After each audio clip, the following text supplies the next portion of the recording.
Rasulullah pernah ikat gak? Pernah pertemukan gak? Ziarah kubur dengan baca Quran. Ziarah kubur ibadah, baca Quran ibadah.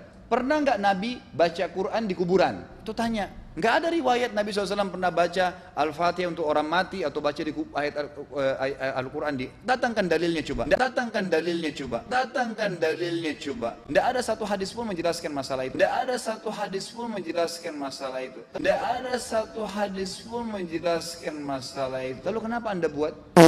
Oh, karena saya mau buat ibadah. Baik, ibadah yang Nabi ajarin. Salam, doain, selesai. Jangan lebih daripada itu. Baca Al-Fatihah untuk orang meninggal, apakah ada dalilnya? Jawabnya, dalilnya jelas banyak sekali.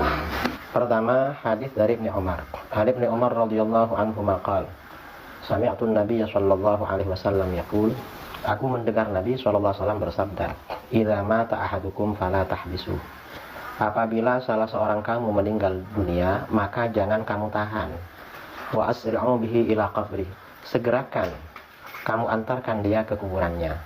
Wal yuqra inda ra'sihi bi Fatihatil Kitab, dan bacakan pada kepalanya surah Al-Fatihah. Wa inda rijlaihi bi khatimatil Baqarah, dan bacakan pula pada kedua kakinya dengan penutup surah Al-Baqarah fi qabrihi, di kuburannya. Nah, hadis ini memberikan pesan anjuran membaca surat Fatihah untuk orang mati di sisi kepalanya atau dekat kepalanya, dan penutup surat Al-Baqarah di sisi kedua kakinya di kuburan.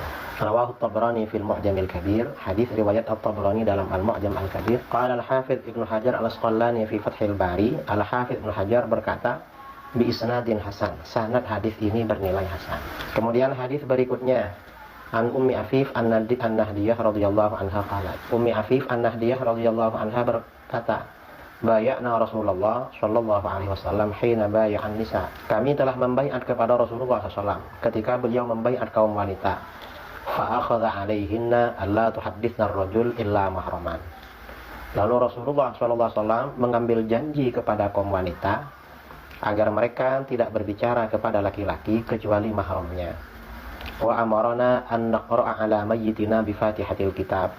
Dan Rasulullah SAW memerintahkan kami membacakan surat Al-Fatihah bagi mayit kami. Orang yang meninggal diperintahkan dibacakan surat Al-Fatihah. Rawahu Tabrani fil Mu'jamil Kabir wa Abu Nu'aim fi Ma'rifatis Sahabah.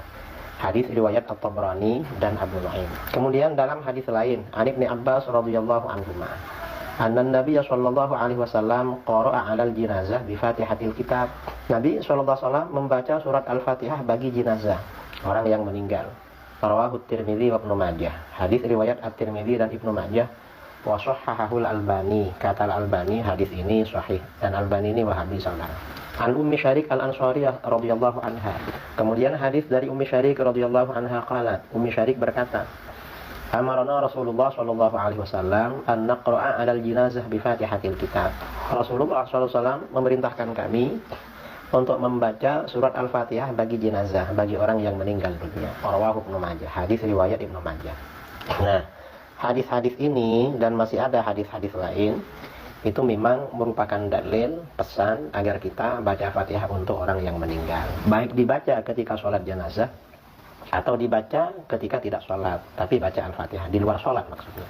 Dan karena itu ditegaskan oleh para ulama, diantaranya Ibnul Qayyim. Qala Ibnul Qayyim berkata, wa amma qira'atul Qur'an wa ihda'uha lahu tatawwu'an bighairi ujrah fa hadza yasiru ilaihi kama yasiru thawabus shaumi wal hajj. Ibnul Qayyim berkata, adapun membaca Al-Qur'an lalu menghadiahkan bacaan Quran itu pada orang mati karena sukarela, tanpa upah, tanpa bayaran, ini pahalanya sampai pada orang mati sebagaimana pahala puasa dan haji sampai pada orang mati. Ini dikatakan oleh Syekh Ibnul Qayyim dalam kitab Ar-Ruh halaman 142. Artinya apa? Membaca Al-Quran untuk orang mati, termasuk membaca surat Al-Fatihah, seperti yang biasa kita lakukan, itu ada dasar-dasarnya. Sebagian hadis-hadisnya itu sahih, sebagian hasan. Dan yang lain pasti dikuatkan oleh hadis yang sahih ini.